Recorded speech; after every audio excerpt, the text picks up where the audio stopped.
இந்தியாவின் எதிர்காலம் மக்கள் தொகையில் 63% உள்ள இளைஞர்களை நம்பியுள்ளது என்று மத்திய கனரக தொழில்துறை அமைச்சர் மகேந்திரநாத் பாண்டே தெரிவித்துள்ளார். தஞ்சாவூர் தனியார் பல்கலைக்கழகத்தில் நடைபெற்ற தொழில்நுட்ப மேம்பாடு ஊக்குவித்தல் மற்றும் பயிற்சி மைய திறப்பு விழாவில் மத்திய கனரக தொழில்துறை அமைச்சர் மகேந்திரநாத் பாண்டே பங்கேற்று உரையாற்றினார். அப்போது இந்திய மக்கள் தொகையான 140 கோடியில் இளைஞர்களின் எண்ணிக்கை 63% உள்ளது. கல்வி நிறுவனங்களும் தொழிலகங்களும் இணைந்து செயல்படுவதற்காக மத்திய கனரக தொழில்கள் துறை நிதி ஒதுக்கீடு செய்துள்ளதாக தெரிவித்தார். சென்னை வேளச்சேரி 100 அடி சாலையில் 5 ஆண்டு கால மேம்பாடு பணிக்காக மாற்றுப் பாதையில் இயக்கப்பட்ட மாநகர பேருந்துகளை மீண்டும் பொதுமக்கள் பயன்பாட்டிற்கு அமைச்சர் மா. சுப்பிரமணியம் தொடங்கி வைத்தார். சென்னை வேளச்சேரியில் போக்குவரத்து நெரிசல் காரணமாக வேளச்சேரி மற்றும் பள்ளிக்கரணை உள்ளிட்ட பகுதிகளுக்கு மேம்பாடு பணியானது கடந்த 2017ஆம் ஆண்டு தொடங்கப்பட்டு பணிகளானது நடைபெற்று வந்தது. இதனால் வேளச்சேரி 100 அடி சாலையில் செல்லக்கூடிய அரசு பேருந்துகளானது மேம்பாடு பணியின் காரணமாக மாற்றுப்பாதையில் இயக்கப்பட்டு வந்தன. இந்நிலையில் பழைய வழித்தடத்திலேயே 100 அடி சாலை மார்க்கமாக மீண்டும் அப்பேருந்துகளை இயக்க அமைச்சர் மா. சுப்பிரமணியன் மற்றும் தென்சென்னை நாடாளுமன்ற உறுப்பினர் தமிழச்சி தங்கபாண்டியன் ஆகியோர் மக்கள் பயன்பாட்டிற்கு கொடியசைத்து தொடங்கி வைத்தனர்.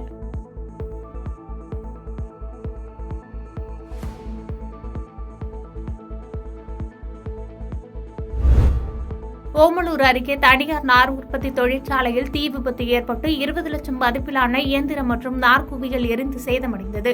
சேலம் மாவட்டம் ஓமலூர் அருகே பாலக்குட்டப்பட்டி பகுதியில் தென்னை மட்டையில் இருந்து நார் தயாரிக்கும் தொழிற்சாலை ஒன்றை செந்தில் என்பவர் நடத்தி வருகிறார். இந்த தொழிற்சாலையில் வழக்கம் போன்று பணிகள் நடைபெற்ற நிலையில் எதிர்பாராத விதமாக இயந்திரத்தின் ஒரு பகுதியில் தீப்பிடித்து எரிய தொடங்கியது. தொடர்ந்து தீ அணையாமல் மளமளவென வேகமாக பரவி தேங்காய் நார் குவியல்களையும் பிடித்து எரிய தொடங்கியது.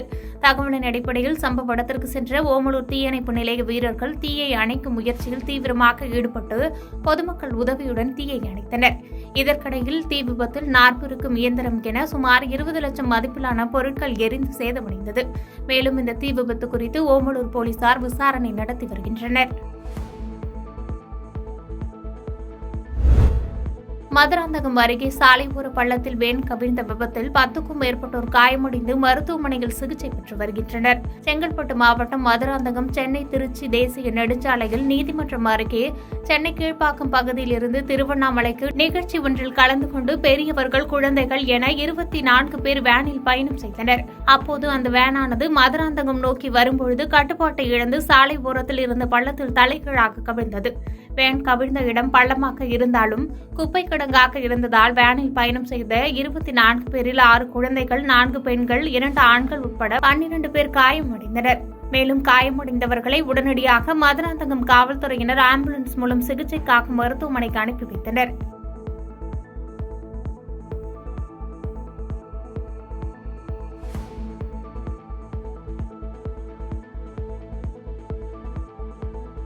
பாதகம் செய்பவரை கண்டால் நாம் பயங்கொள்ளலாகாது பாப்பா. மோதி மிதித்து விடு பாப்பா, அவர் முகத்தில் உமிழ்ந்து விடு பாப்பா. அண்மை செய்திகளை உடனுக்குடன் தெரிந்து கொள்ள இணைந்திருங்கள் இயம்நாடு தொலைக்காட்சியுடன்.